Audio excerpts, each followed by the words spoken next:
Welcome back to the Marathon Mortgage Happy Hour. I'm Mike Witzak. I'm Rory Farrell. And today we have... Josh Farley. And Josh, who are you with? I work out of KW in Langhorne. Perfect. Drove all the way here from Langhorne to come talk to us, which we really appreciate. Thank you. Yeah, thanks for coming in. I definitely underestimated like the time, how far it was. Yeah. I figured it was like 20 minutes, and then it wasn't that bad. It was like 35, but I like definitely somehow got here like right on time. You did. You pulled in at like 12. Yeah, it was perfect. Was or like, 1. In my head, I was going to be 20 minutes late. I was like, these dudes are going to hate me. No. No, we're usually late. I mean, I walked in after you today. So. Yeah, worked I out. won't hold it against you. No, Yeah. I appreciate it. Still, we're rocking and rolling here. So, but yeah, again, thanks for coming in. Thanks for making some time for us. I just looking at your Instagram, and I know you're busy. I know you're hustling. So just taking 30, 40 minutes out of your day is awesome. We appreciate it. I appreciate it. Yeah, I always like, just connecting with other people too. And I think at the end of the day, sometimes like if you make 35, 40 minutes just to make that connection, it might be the one connection that changes a lot of stuff for you. Yeah. I've always been a big believer in that. So No, For honestly, sure. I mean, it's just, my thing is say yes. Like if you can, say yes, because what's the worst that can happen? Yeah. yeah, I'm like the flip to that too, though. Like I think having in a sense, like being that guy that says no a lot is brutal. And I had some girl the other day, she texted me and was like, hey, I'm going to be in the office from this time to this time. Can I stop in your office? And I was like, no, like from 3:30 to 5:30, I'm lead gen. And then I got to be somewhere. Like I won't block that out and then not abide by that. And she was so mad at me. I was like, I'm not explaining myself to you. Yeah, I hope you have that time block. And if you don't, that's why you need to come see me anyway. So Yeah, that's not it. You can't get worried about people like that. That's not who you want to work with anyway. Exactly. Yeah, that's what I was just, not to keep you from the beer too long here, Rory, but long story short, I was just talking to somebody about that with building. It's tough to say no, but when that's not the client you want to be in your pipeline, like you were saying, and after a while, you're going to build a bunch of people who are like that will respect your time. And so it's tough to say no at first, but yeah, like I said, if you have the time, say yes. If not, you got to say no. You can't make more than 24 hours in a day. So what are we drinking, dude? we got a Czech Pilsner, Czech lager from Treehouse. So this isn't necessarily local, but it is craft, and it's one of the best breweries in the country. It's up in like the Boston area. They've expanded tremendously over the past couple of years. And I mean, for how hot it's been this week, it's a nice light Pilsner lager. Thanks. It's probably like 4.5%, 5% if I had to guess. Let's see here. Yeah, 4.8. And it's going to have a crispiness on the back end, very dry. Cheers. Cheers. But just like one of those nice summer beers that is just kind of refreshing. It's good tailgate beer. I was going to say it's definitely a summer beer. Yeah. It almost has that kind of like old school Phillies vibe to it too, even though it's not connected to Philly or anything like that. But You got the calories in this thing, dude? Come on now. you You know I'm counting. And it's called Ship Shape. Ship shape. Yeah. Nice. Thought There it you was go. good for a hot week. Fits in my macros for the day. Yeah, so I gotta make sure, I've been Can I leave? Do you guys want to talk about your calorie intake? Yeah, what do you at? I mean, Dude, How many grams? right now I'm literally like in the biggest deficit I think I've been in my life. So I went through this like probably 4 years where went on vacation, got pictures, stuff like that. I looked at it, I'm like, oh man, like this is bad news. And I lost like 70 pounds. 70? Yeah, holy shit. I was like 210, 212, and I like just lost all this weight because I just felt miserable. And then I put like 25 pounds back on. I looked pretty good. Like I felt good. I had energy. It was great.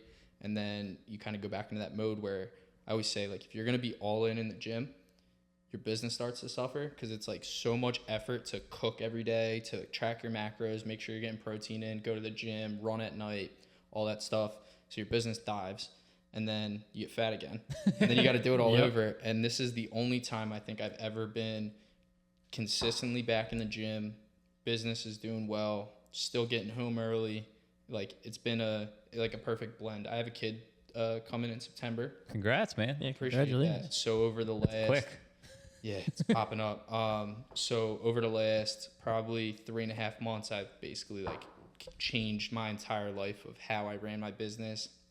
I built a team out, hired an admin, fired my old admin, have 2 buyer's agents, like meal prep, everything systematized just to make sure I can have that, get home early, still be present, still not let my business die, and still stay healthy. But Damn, I love it. it's a grind. Yeah, I mean, getting those ducks in a row now and having the foresight to that, because once that kid comes, you're not gonna It's your first kid, right? First kid. Yeah. So you're the first 6 months, you're gonna be like, what happened? So having those systems in place now is super, super important and very smart. So good for you to I appreciate think ahead of that. It's crazy. I have a coach. She's a real estate coach, but she's like a life coach. She changed my life, changed my business. I almost 4x my business since I met her. Wow. And how long ago was that? How long have you been 18 and a half months. Okay, so a year and a half. But she pours into me in like the lifestyle stuff that like I didn't realize I was missing out, because I did have a really good coach. He was out in Cali and he helped, build my business up, but it was just real estate. And I think the mental block was me. I could do all the real estate stuff, but it was just her getting in front of it, being like, if you don't build out what you want now, you're not going to be able to do it when the kid's here. Yeah, well, that's for sure. So what was like the biggest thing that he was telling you, or the biggest thing that she's told you that he hasn't told you, like, or is it just you kind of hearing it differently? I think the biggest thing with her was how important it was to trust other people, that you're not the only person that can do the job. Yeah, that's hard. Yeah, that's really hard. And especially if you're a type A business starter, entrepreneur, like you think you can do it best yourself, and oftentimes you can. Yeah, and at the end of the day, there's no right way to do it. There's only a right outcome. Sure. So however you got to that outcome, as long as you did right by the client, made sure you were present, provided the value that they expected, and had that service throughout. I don't care what you do. I don't care how you say it. I don't care how you spin it at this point. Like I've fully stepped back and I just let them do what they got to do. Like my one agent on my team, Ian, he just got a client under contract, and I actually sold this guy's property, and he's buying now. So like I had to let him do that. It was a good price point. It was like $530. So it was like, oh man, that sucks. Like when I, in my head, but on the other side, I think I was more excited for him than I was if I would have got the deal myself. Yeah. We had a realtor on. When was that on? I mean, Ed was on days ago. Yeah. No. Sorry, different Ed. Wait, what Ed are you talking about that was on? Oh, I thought you said different realtor. Okay, oh, sorry. No. Yeah, Ed Rogers with Honest Real Estate. He came on our podcast probably back in, I don't know, March, say. And he had posted on Facebook like the day before he came on about how in 2019, I think, or 2020, one of those years, no, it had to be 2019, I think it was pre-COVID, he did 110 transactions himself throughout Philadelphia. And this year, in 2024, he was saying he wanted to do 0 transactions. He wanted to just make sure his business was growing and his realtors were doing the work and he didn't have to be involved with it. But he also did say, he's like, I have 4 closings this month already. He's like, it's hard to make sure your friends, your past clients, your family, like you can't just be like, oh, I'm not going to be the one working with you or helping you out on this. So it's difficult to do, but necessary. So I know Ed very well, actually. He's like a mentor to me, and there you go. anytime I can get 15 minutes of his time, I don't care when it is. If he called me at 4 a.m, I'm going to take 15 minutes to talk to him, because he's one of the most influential dudes for my business because of how he is. But with that being said, that's one of the biggest things people struggle with when growing that team or growing anything, is making sure your clients understand, like, I would not put this person with you if I did not believe you would get the outcome that I desired for you. And I reiterate that to them. I said, listen, if you called me to come wire your house right now and I was an electrician, would you want me to also do all the plumbing in your house? Yeah. No. There's someone that's the best they can be at every single thing. And at the end of the day, if I would trust that person to help me find my home, I hope you understand that I trust them to help you find your home. Yeah. And that's been hard. And I get it. Like I've had clients that are like, oh, well, if I'm not working with you, I'm going to work with my other boy that's a realtor. I'm like, all right, well, you got to do what you got to do. Yeah. So, Exactly. but that's funny. I used to have that belief that people only want to work with you because of you. Yeah. But once they trust you, they're willing to work with you and anybody that's underneath you or inside of your organization. Gotcha. Yeah. Small world too. I didn't know you knew Ed. Yeah. I've known Ed for a while. He's a solid dude. We actually have like a mutual client that I always call him, like, hey Ed, is it okay if I send because I don't ever want to step toes, but he's probably one of the best like realtors and owners of a brokerage I've ever met. Like if I ever left KW, that's where I'd go. Yeah. He's very cool. It was great to have him in. And same thing, like obviously super busy, but he took time to come in here and just kind of share his story and share that journey from being like that monster agent to more of a broker team lead. So it's cool to see that progression. Yeah. So I had a similar thing. I think I even mentioned it with Ed, but my father used to be in this business and he retired like officially in January because he didn't renew his license for 2024. And having that handoff of his old clients to me, it's so important to have the conversation, even like ahead of time, like before you even anticipate having to do that handoff. Because the one, I think it happened right around when Ed was on, he was like trying to hand me off an old client. And she was like, well, you didn't tell me you were retiring and blah, blah, blah. And like, she just felt off guard. And she ended up just going somewhere else. And again, totally fine. But it's like, to your point, is like having that open and honest conversation, and the way that you hand that off is super important. Yeah, and you guys just heard me on the call. I literally told the guy, I'm like, look, I don't work with buyers. Like, I'd love to help you out, but I'm going to have Ian give you a call. You know, he handles all my stuff in that area. I'm like so like ingrained to do it now. It's just as soon as I am on that call, I set that expectation because I don't want people to expect something else. Yeah. I'd rather set it right away, and if it's going to be in a problem, it's going to be a problem right now, and I'm going to deal with it. Otherwise, I don't want it to be a big problem once we're under contract or something. Yeah, something much worse down the road for sure. And if you're nice about it and you set the expectation, you say it strongly with confidence. It's like, if you're like, oh, well, is it okay if I hand you off? It's like, they're going to be like, what's going on? But if you confidently say, hey, I'm handing you off to my boy Ian, that shows that you have confidence in him too. Yeah, and it's sometimes it does get a little like grainy. He got a lead the other day, and I was like, I need you to go on this, like, you know, whatever. Goes and shows the people the house, you know, $700,000 house, whatever, and they're like, oh, we got to sell too. So he, you know, looped them back to me to help with the sale. I went on the listing appointment, and I kind of had to explain it, but once we started talking, the homeowners understood everything, and they're like, oh, like, this does make sense. I was like, listen, like, what do you want from me selling your house, right? Yeah. You want my attention? I can't give you my attention selling your house and every other property we have, plus running 100 buyers. Like, it's not, you would never get the best version of me, and I want to make sure that's what you get. Yeah. And they were like, oh, wow, that makes sense. I'm like, yeah. I mean, that's how we run. We are all independent. I mean, similar to you guys, independent agents, but same thing in our office. Is like, hey, at the end of the day, the service is the number one thing, right? So, like, I don't work for you, you don't work for me, but on Saturday night, you texted me at like 8 o'clock. Like, hey, can you handle, can you update this pre-approval? And I was in a position to do it. And you weren't, so we got it done. You did it, then blocked his number? Yeah, then blocked, exactly. No, after that, I mean, I have 2 young kids. After that, I shut my phone down and I went to bed. But no, I mean, same thing. And you would do the same thing for me, which I'm going on vacation next week, so you better. Yeah, I'm sure. We've done this a million times before. Japan, I'm texting you, weird hours, and we've been there for sure. But it's about like building that team that you trust and that you could, pass work off of. And he's not gonna be like, oh man, you did that for me. Like I owe you something. It's like, no man, like we're a team. We're the clients first. It's a collaboration over competition. Yeah, definitely. So where are you from? How'd you get started in real estate? Are you from the Philly area, or are you? So I'm from Bucks County originally. Okay. I kind of like bounced around. I spent some time in the city, spent some time in Bucks. I live in Feasterville still. I actually got started in real estate. Somebody I looked up to, he was like a big developer in Philadelphia. And he's 40 years old, ended up moving to Florida, lived in Hollandale, yacht. Like, he was doing really well. And at the time, I didn't really have, like, a lot of direction of where I wanted to go. Yeah. And he was like, look, man, I'm going to give you the best advice anybody ever gave me is every time you save $10,000, go buy a row home in Philly. I was like... Back then, too, it was like, you can go to North Philly and get a row home for $10,000. Literally, I was like, okay, then what? And he was like, get your real estate license, learn how to make money quick, and just dump that money back into real estate. And... I was like, okay. So I ended up buying my first house at 21, my second house at 22. Now I have a bunch of houses. I have some with my fiance. I have some with partners. Beat me by 2 years. Yeah. I still live in the first house I bought. I'm about to do like a big addition on it. I just bought a pool, like all that stuff. But sold the one I bought when I was 22.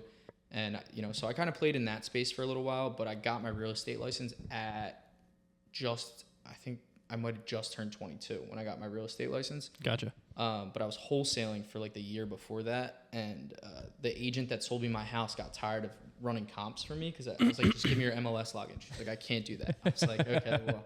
She's like, go get your real estate license. You'll be great at it, whatever. So I got my license, and I kind of spent a little bit of time having my license, but not really sure if I wanted to do like the whole be a big realtor and do all that stuff. I kind of just wanted it to invest, you know? Yeah. Yeah. So I played in that world for a while. I did some flips, you know, a bunch of multifamily conversion stuff.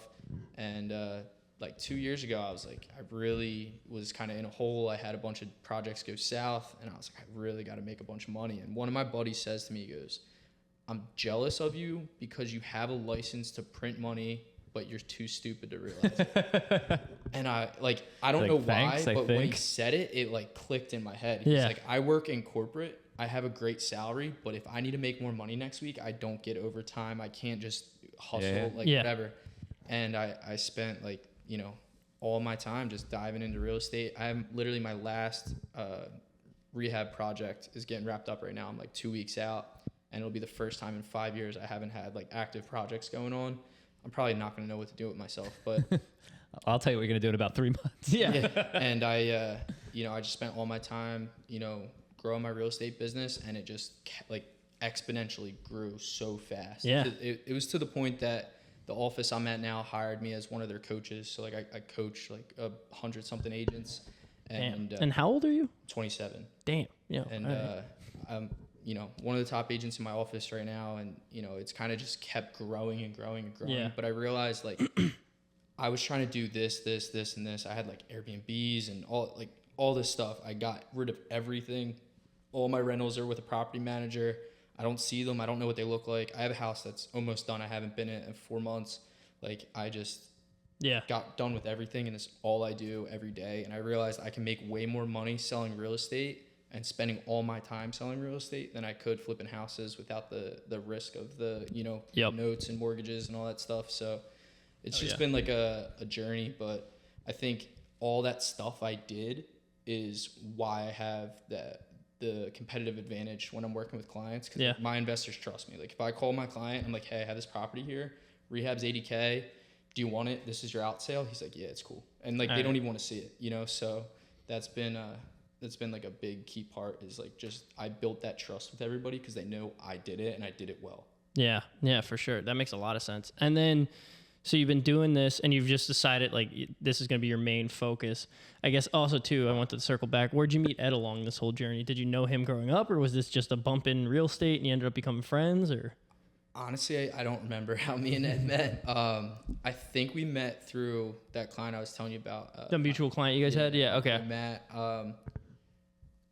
Yeah. Cause I went to talk to Matt when I was going to get into real estate, and I was like, yo, like, you know, give me some advice. Like he was already doing real estate, and he's like, oh, well, follow my boy Ed, like watch what he's doing. And he just gave me a bunch of life advice, and, you know, I've kind of followed him along, but we've met through people and just knowing each other's name and stuff like that. I've done a bunch of deals with his office. Like, nice. It's killer. Yeah. It's all, it's small world for real. Like it's your name is everything in this. And like, that's like a big thing is, I always say, like, it's the same agents you do deals with over and over once you're in it for a while. Yep. And the one-off agents that seem like they're not doing a lot of business and they're selling a house, it's usually because it's family or a friend. Yeah. You know, that's the only exception. And that's, I think, just by talking to you when you first got here and the way you were talking to Tom downstairs and us, and it goes to show why your business grew so much, because 90% of realtors don't even respond to emails or text messages. And you're talking about like hitting deadlines. You block off 3 hours to do X, Y, and Z. You're getting back to people. You're very responsive. So that just goes to show. And then on top of it, you have this crazy drive behind it.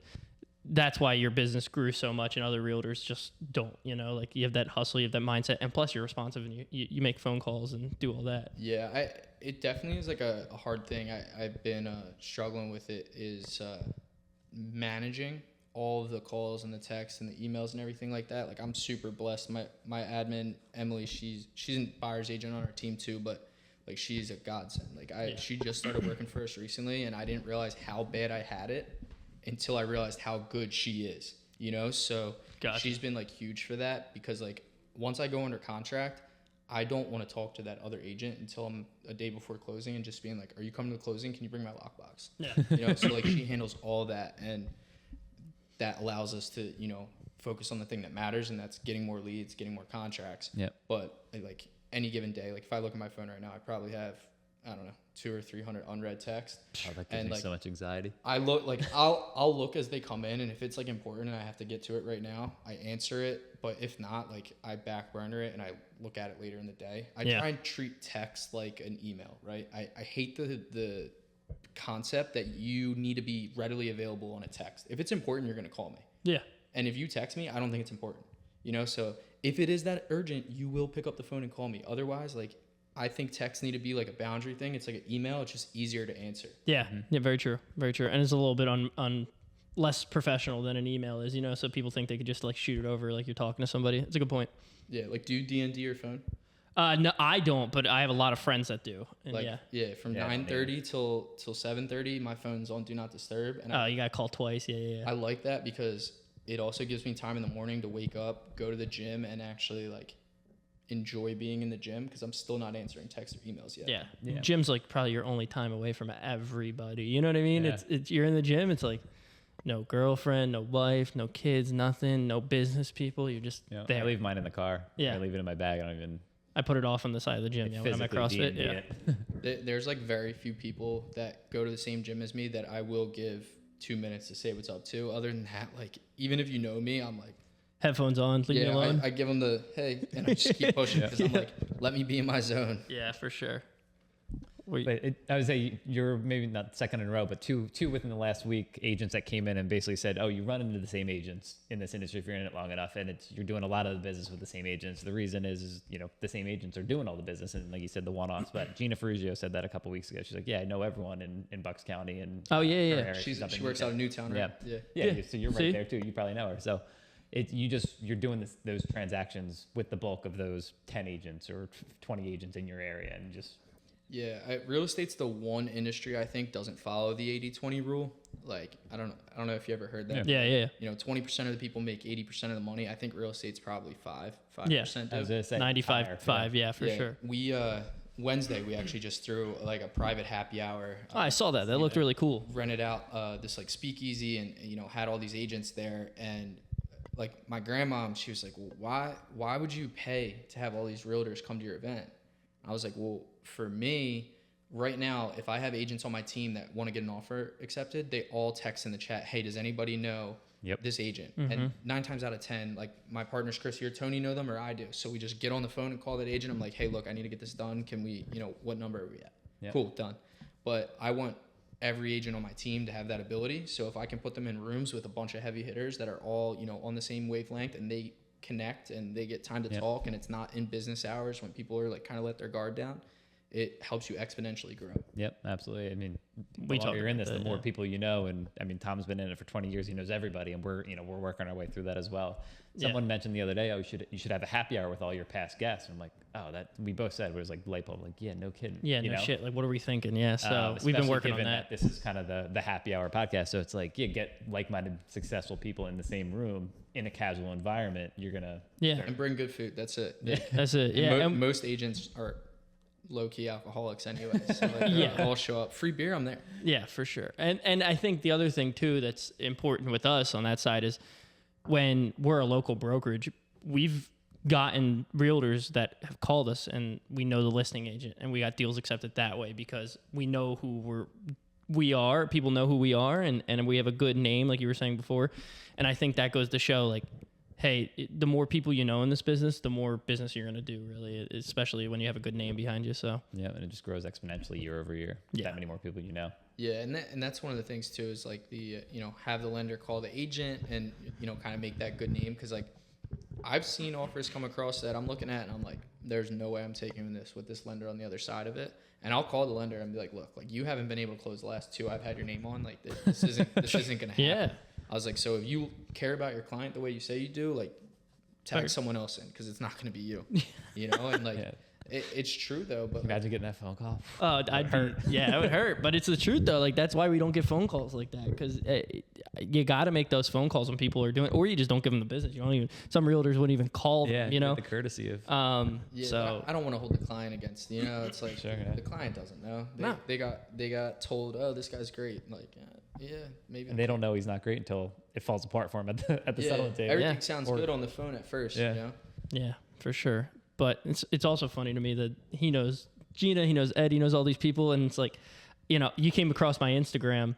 There's so many heavy hitters in real estate you just don't run into. But then when you run into them, you're like, how have I not met you yet? You know, like, how have we not done a deal together or run into each other? It's just funny. It's such a small world. Yeah. Do you guys do a lot of stuff up this way? Yeah, we do. I mean, Philly, Bluebell, a lot of Bucks and Monco, really. Yeah, so I used to be like big in the city, and I've been like trying to take a step back from the city as much as possible. Like I was just telling you, like that one house, like I'd never even seen it. Like I'm not going there. I don't care to go there. I send the photographer, you know. But I'm trying to move all my business to like lower Bucks, trying to play in the bigger price points, and that's been like kind of where we're focusing now. So like, gotcha. A lot of stuff up this way, we don't do as much, but we're getting there. We'll probably start running into you then. Yeah, for sure. I live in Doylestown, so I'm Central Bucks, but we're right down. I mean, we're probably 20 minutes from your office where I live, so I do a bit more up there too. I got a couple agents who are the Doylestown area, New Hope, there. So that's been like majority of our lead gen lately is all 5+ acres, 5,000 square feet. That's the people I call every day because I'm like, all right, well, if I could do it with these price points, I could probably do it with these too. You know, and like we got one of our like biggest listings that we signed is like it's gonna end up being like 1.7, 1.8. Oh, nice. I literally sent that dude a text message. He replied back. He was like, yeah, I'd sell. I got on the phone with him. We met him. He's going to buy. He's like, oh, yeah, I'm paying cash. I'm like, great. Love perfect. Even better. Like, not perfect for us. Perfect for you. Yeah. And like we went on the listing appointment and I was just like so baffled. I'm like, I can't believe this guy let me come to his house. Yeah. But, you know, that's the thing is like if you don't do it, you'll never know. And like, we've just been kind of doing that over and over and it's just repeat the process. And at some point you get on the phone with the right person and, you know, everything's cool. Yeah. Just right person, right time. Let me go reset that real quick. I have a deal that's supposed to close with him tomorrow, and it's I got to push it back to next Friday. It was a very, very nervous conversation to have. But I mean, he handles you end it up on Instagram. Like he handles it like a professional. It's funny. So like there was a couple of calls that he like posted on his Instagram that me and him were negotiating the deal, and it's the only post on his Instagram that he's like posted something like that, and everybody was tagging me. Oh, really? And he called me. They knew your voice. He's like, "Who the fuck are you?" It's so funny. I was like, I don't know, bro. And he was like, that never happens. But everybody was sending it to me. They're like, yo, is that you? That's fine. Yeah. Well, that might lead us into what I want to ask you about. It sounds like something that you're really trying to develop is your social media, your Instagram, your online presence. So is that something that one of the coaches helped you with, or is that something that you've always wanted to be kind of a focus of your marketing? Yeah. So my original Instagram got hacked. They like sent me a DM like, yo, someone paid us to take your page down. And I had like 15,000 followers. Like, you know, I ran a ton of business through my social media. You got a DM from the hackers saying somebody paid us. And I opened it, and that was like my mistake. Like once you open it, you're screwed. So they took my page down. I literally watched it disappear off my phone. I was like, oh, this is crazy. So I rebuilt like my Instagram, and I've always focused on Instagram, but my theory behind it is it's not the business I'm going to get off of Instagram. It's that people look you up. Mm-hmm. So the more posts you have, the more engagement you have, all these things, it helps you rank on Google. It's all SEO for you, and it's free in a sense. Yeah. So like you spend thousands of dollars a month to have SEO, or you could just post hundreds of pieces of content. So with social media, I literally go on appointments and people are like, oh, I looked you up on Instagram. Like we don't even have to have a conversation. I'm good. We can sign. Yeah. So, you know, it's a huge benefit to you, but I treat it like a virtual business card. Like I just want people to be able to see exactly who I am, exactly what I do, and be able to know that if I work with this guy, he's completely legitimate. And I tell people all the time, I'm like, listen, if you're going to interview me and 5 other agents, when they get here, have them pull out their social media and tell them to make a story post to your house while we're here. And by the time we leave, check and see who had more engagement on that post. Yeah. And make your decision that way. Yeah. Yeah. I mean, that definitely helps for sure. And we talk about that all the time. It's like especially with us, nobody sees us. So the reason we started this and the reason Rory kind of came up with this idea was like, hey, how can we be a person to these guys, not just a voice over the phone, you know, a person. Or not just a business card. You know, like you said, it's a virtual business card. It 100% is. And it's one of those things, right? Like if you look on Zillow or Realtor.com, you can see how many views a house gets, right? Yep. When it gets listed, the average house, if it does well, gets about 1,300, right? Yep. So 1,300 views on your house is all it's really getting on Zillow or anything like that, right? And that's probably a couple people going back and back and back, right? Exactly. So if I can make a video on social media for your house and it gets 5,000 views, that's 5 times more likely that someone buys your house than if it just got posted on social media. Yep. We actually had one house. It was way overpriced for the area. Agent hit me up. I knew him. He's in my office. He's like, "Hey man, do you mind if I take a video of that property and I'll collab with you on Instagram?" I was like, "Yeah." He does really good content, and he did. It got like 50 something thousand views on it, 800 shares. The buyer of that property, I asked how they found it, and they said it was from Instagram. Yeah, it's Damn. crazy. So it was like one of those things. I was like, done. And like I just sold one in Holland recently. Same thing. I asked the buyer at the table. I'm like, "Oh, how'd you find it?" And he was like, "Oh, I've seen it on Instagram." Oh no, he said I seen it on Facebook. Yeah. So it was like most people aren't just scrolling Zillow aimlessly. Like their friends sending them a house that popped up, and they're like, "Oh, this might work for you," and they seen it on Instagram or Facebook. So I think it's getting out of your head that things aren't done the old way anymore. Yeah. Yeah. Yeah. And people are on Instagram way more than they are or have the opportunity to be on Zillow. You know, it's like you're scrolling Instagram. You might not be looking for houses. You're in the market, but in that moment, you're not looking for houses. 100%. But boom, now it's in my face. Whereas, you know, if you're going to Zillow, it's like, all right, let me get on my computer so I can see these pictures better and, you know, let me log in or whatever. But like Instagram, people are always on it, just especially in our demographic. Yeah, so I think that's huge. And I like it too, just to, you know, connect with other agents, make sure I'm in front of, you know, as many people as I need to be daily. And, you know, being a coach at the office, it's huge because a lot of the agents in coaching, like they'll just follow my page and they can see what I'm doing. And I'm like, look, just, you don't got to reinvent anything. Just copy the wheel. Like it already works. Just keep doing what we're doing. It's the same thing. At some point, you're going to get that traction. Yeah, for sure. And consistency. It's like, that's the biggest thing we've done this every week for the past year and a half, I think now, probably. Yeah. Never missed a week. Yeah, we haven't missed a week. And it's definitely grown big time, especially on Instagram for sure, because we would start off getting like 400 views, 500 views. Now we get a couple thousand views. So it's just continuously doing it and getting different people on and reaching out. And plus, it's a great way to not even grow our business, but grow our relationships. Like you were talking about having those, you know, heavy hitters in the same room as you. I can go door knock offices all day. People are not in offices. You're like a rare breed, you know, going into a real estate office and doing what you do. But I can go to offices. If I go to 20 offices today, I might see 2 realtors if I'm lucky. So how can I get realtors to come in and get to know us personally? It's like, boom, I have a podcast. I'm going to give you all this stuff for free. I'm going to produce all this content for you. We'll edit this, chop it up, collaborate. You get my people, I get your people.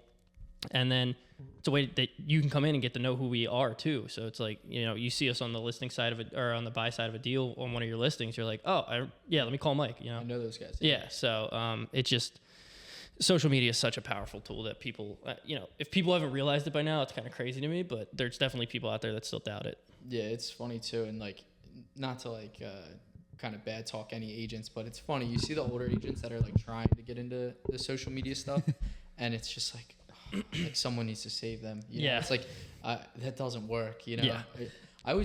The one thing that I get frustrated with is I'm just going to call it like the trends. It's like the monthly report. Like, bro, I promise you there's not one client on your page that really cares that there was 362 houses listed in the area, 287 sold, and 12 price dropped. Like, I promise you that doesn't change their life. He's smiling because all I do is sit at my desk sometimes, like when I'm, you know, editing or I'm scrolling through something real quick and I'll see like an LO that's like, every LO has a fucking podcast now, dude. Sorry, I cursed. I curse pretty often on here, but every LO has a podcast now. And it's like, when we first started this, I don't think anybody was doing a podcast. It was rare. Yeah, very. I mean, there are no LOs that I know of that were doing podcasts for sure. And now everybody's like, oh, gotta do a podcast and have realtors on. I'm like, you people. And then it's some of them are even older people and some like Zoom with the webcam. And I'm like, hey man, I get the idea. I love it. Great. You know, go after your dreams or whatever you want to do here. But like you're saying, like, it's just like infuriating. You know what I mean? Well, it's funny because I'm a little older, much older than you, 10 years older than you, much older than him. But I'll come to him and be like, hey dude, is this cheesy before I post it? And he's like, yeah. I'm like, thank you. You know, because I'm in the contingency of like, you guys grew up with social media in your hand. Like I was in college when it started. So it's like, I'm on the tail end of that where I'm like, But like, gotta run I mean, granted though, I thought the money spread idea was cheesy too, but I was like, I have to do it because it's a money spread and it's funny as hell. And I posted it and it got like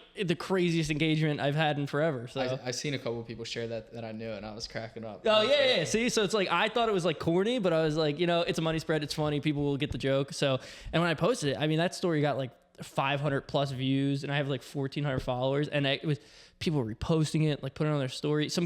People were sending me their kids doing money spreads. So I have those videos. So now I want to do money spread Monday and be like, yo, dude, spread your money. And I kind of want to turn it into something. So I have like videos saved of people doing the money spread and sending it to me. And that doesn't even have anything to do with real estate or mortgages or anything. No. It's just like, getting to know us, getting to know, like, hey, we're real people. Like, we have a sense of humor. Yeah, we're not just like these robots that are like posting the listings. I got to get some prop money though, because I ain't taking that out of the bank. People don't know. Just keep the same grand out of there. Just do it every in week. a couple ones, a couple tens. Yeah. It's crazy though. It's like I tell people like my main goal when I'm making content is to make content that other realtors are gonna share. Because like you said, when you collab on a post, it's like I get in front of your followers, and now your followers are following me. And at the end of the day, if they like me more, it is what it is, Yeah, like, true. But that's why I'll make a ton of like real estate content, but then there's also like content that just life content, and just throw it in. But I don't follow the do a bunch of personal stuff and then like a couple business, but like all my shit's business. I don't care. Yeah. Like at the end of the day, like I'm not doing this for fun. Like this pays my bills. Like, Yeah. And that's kind of where I'm at. I got to post a little personal stuff here and there, but my page is like all just business and the podcast. That's really it. So I get it. But is there anything else you wanted to ask her? No, I think I'm good. I'm good. Yeah. No wins, right? We're not doing that. You got to win? Nah, not this week. All right. Perfect. That's he fine. does, but he won't disclose. Yeah. I got a couple things in the pipeline. That sounds great. No, but I mean, the win is you coming in, man. It's nice to meet a new realtor, or not that you're new, a new realtor to us, and just someone who's going to be rising through the ranks. And I'm sure we'll start seeing your name as you're moving up more closer to Montgomery, Bucks County. And looking forward to it. Killer. Yeah, I appreciate you guys having me on. It's always fun to sit down and chat. Yeah. Open conversations. Awesome. Cool. Thanks so much, man. All right. Well, happy Friday. Cheers, Friday. guys. Thanks. Cheers, guys. Bye. Bye.